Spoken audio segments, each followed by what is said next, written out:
Hello and welcome to the call. I'm Parmdeep Vadesha. I'm a full-time property investor in Leicester and East Midlands.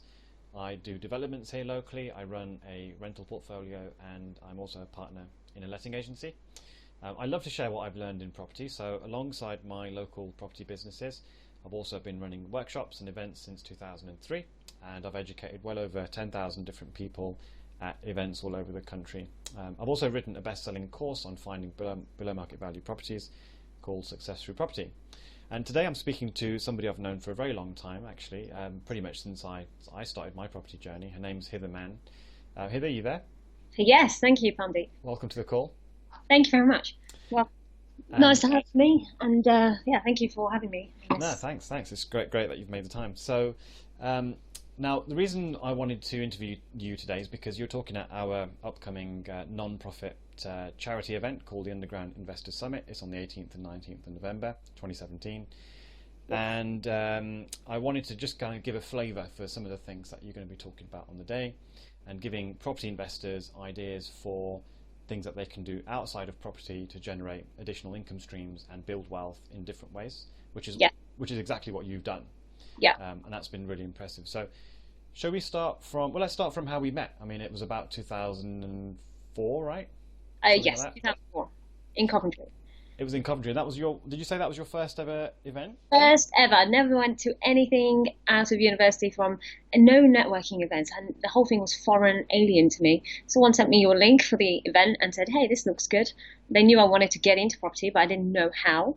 And yeah, lo and behold, you were my first ever mentor. So it never stopped. So you were very, very helpful and helped me a lot. So thank you. No worries. I mean, you made it all happen. So what happened from there? Because you were an optician at the time, right? Yes, so I hated being an optician. Before I came to your event, I had done about 4 months of being full-time, working 7 days a week, making decent money for my age at the time. But I didn't like the 9 to 5. It wasn't very exciting. So I didn't see my life panning out that way. Like, I couldn't see myself doing that for another 25 years. So I wanted to get out. Property was the first thing you mentioned. And what you taught me was how to negotiate BMV deals and do it at that time with no money down. Because a lot of the problems associated with property were, oh, I haven't got money for a deposit. And I started from scratch. I had zero money. I only had what I earned, and it wasn't, it was starting off. So you taught me how to do things with no money down. I went crazy with that strategy, actually, Mortgage Express, and, I just never stopped. So negotiation, that was huge, knowing how to market for these properties. And then I just built up a huge portfolio, built up a lot of cash that was tax-free because it was classified as a debt when it's remortgage, and still was making huge rental income. By 2010, I had 156 properties under my belt, and I had also bought and sold a lot more. I was doing refurb projects, other projects that even supplying to auction houses. So that was over the space of four years after that. So it was incredible. And then it came to a standstill, obviously, 2008.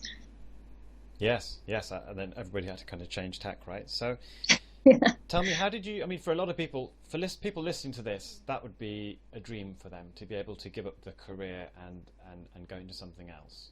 Yeah. How did you manage to overcome those mental barriers to go and well, first of all, phase into property and then phase into it full time?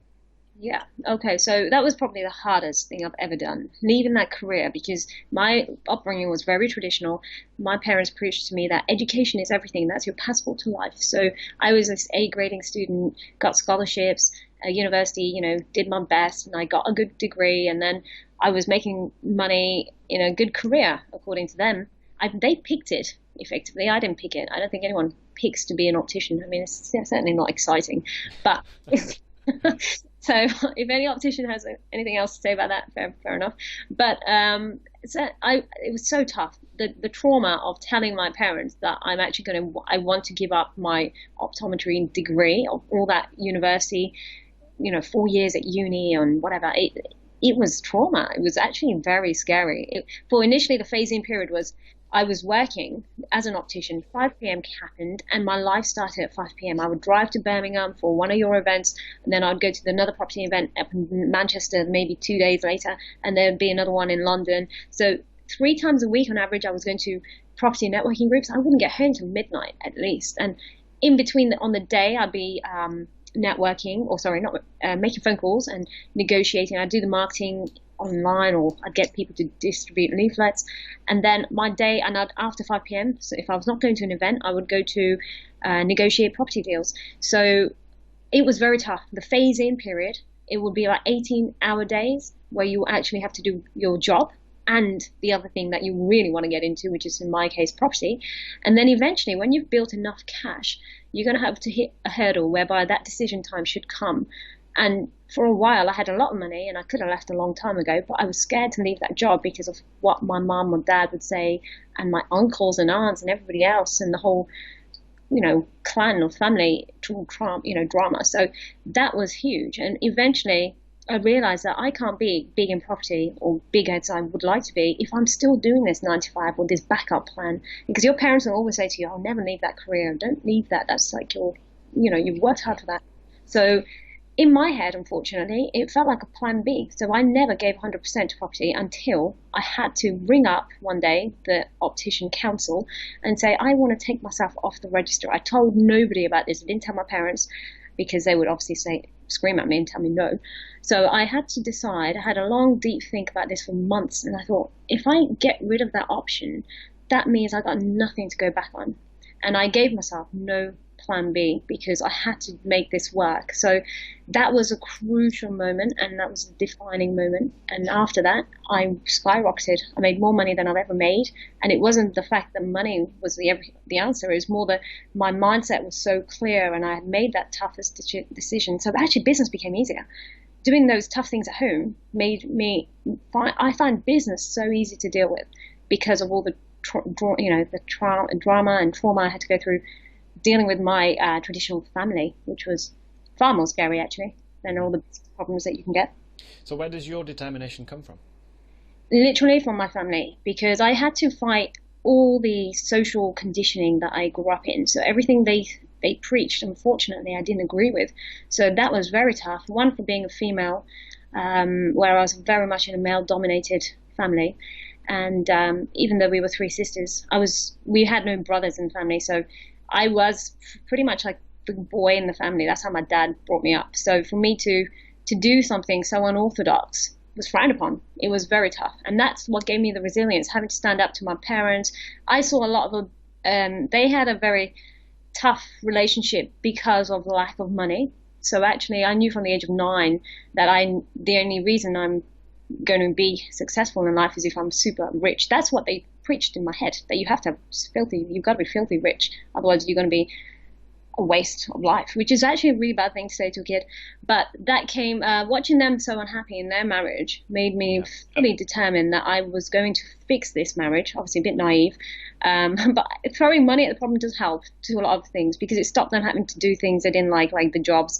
I employed them, I gave them the nice things like the houses, the holidays, the gifts, the cars. I bought everything so that there were no excuses about money. Lack of money was no longer the thing they could argue about. And that was probably the reason why I was so determined. I almost gave myself no choice. Would you say the best thing about having money is you don't have to worry about having money anymore, the lack of it? Yeah, I think that people that are scared of having money, it's very naive. Money is very essential. The meaning you give it is a whole different thing. I mean, most people have very negative connotations with money. I was told that being rich meant you've done something shady in your life, or you've done you kind of made it straight. That's what my dad thought. Hence, he hadn't got money, because if you think like that, why the hell would you want to be rich? So you have to reshuffle what's going on. Your relationship with money has to be very healthy. And money is just, an object ultimately. And the shift has to come from you control money, not money controls you. Yeah, so that's very important. And once you realize that money is actually something very easy to make, it's actually more difficult becoming the right person that you have to be to achieve that success. That's the real struggle. Money actually comes as a byproduct of who you are. So it's not hard to make at all. The tough really is you. Yeah. So from there, you went and did all sorts of interesting things. I mean, we were talking about this. You've got a charity you're setting up. You're writing a book. You are in the process of listing a business that's going to go out and buy other businesses. Yeah. You've outsourced your property portfolio, so you don't have that headache anymore. Yeah. What are you trading as well? Yeah, I'm trading. So 2008 was a good blessing in disguise. It forced me to stop investing in property as much as I wanted to, and I had by accident I got introduced to financial trading, and it never looked back. It was a long and tough journey, but ultimately I found myself a mentor in the city in London, and I learned one to one from this guy. After, of course, giving him a lot of my money I had from the property consortium I was working with. So there had to be some give and take, but he made me wealthy. Plus, he taught me a lifelong skill that I am very grateful for. And I think every business owner should have this skill, because ultimately all it does is you make your money grow. It will be better than in a bank, and you're learning how to grow your money. So when you pay tax or when you have to pay anything, it doesn't touch your bottom line. Your P&L still grows and you pay out of your trading account. So it's got to be seen as a long-term tool, not a short-term fix. Great. So you're going to be at the Underground Investors Summit, and you're talking about how people in property can have a adjacent income stream or an adjacent wealth creator. Because one thing that we've both done, I've become a partner in a letting agency, so I don't have to manage my properties anymore. Yeah. You've obviously outsourced that as well. Yeah. And I think for a lot of landlords, they kind of put that pressure upon themselves. That in effect, they kind of give themselves another job, don't they? They leave one job to then go and build a portfolio to become financially independent, but in effect give themselves another job managing their portfolio and going crazy at the same time. Yeah. And that you can easily get sucked into that business because you think you're saving money, but really you should be outsourcing that and giving yourself that free time back and to do something else. And in my case, we do property developments, we're trading properties, we're building different businesses. I know you're doing you're trading in your the financial industry and all sorts of other things. So do you think that was a wise move when you outsourced the management side and got it done well so that you could focus Yeah. on something else? Yeah, 100%, because my 100% of my day was dedicated to property, and there's no way I could have fitted in doing the trading. I wouldn't have even understood what trading was, because you have to put time into learning it. Once I was good at trading, that takes up no more than an hour of execution time, and then you can set up businesses. When you've outsourced everything, I didn't like tenants. I don't think many landlords like tenants, especially when they don't pay or cause headaches. So they're just a necessary evil. Although when they pay, they're fantastic. But ultimately, I got that time back, which was the crucial thing of building businesses, writing books, getting this app launch, setting up the charity, etc., running Fortune Academy events. So I couldn't have done any of it. And now listing companies, buying other companies, so I couldn't do any of it had I not outsourced. So valuing time is probably very crucial in moving forward. I wonder if that comes from what you said before, having that confidence to believe in yourself, that if you were to outsource, yes, it costs money, but you now have the time and that confidence in yourself that you can actually make something else work.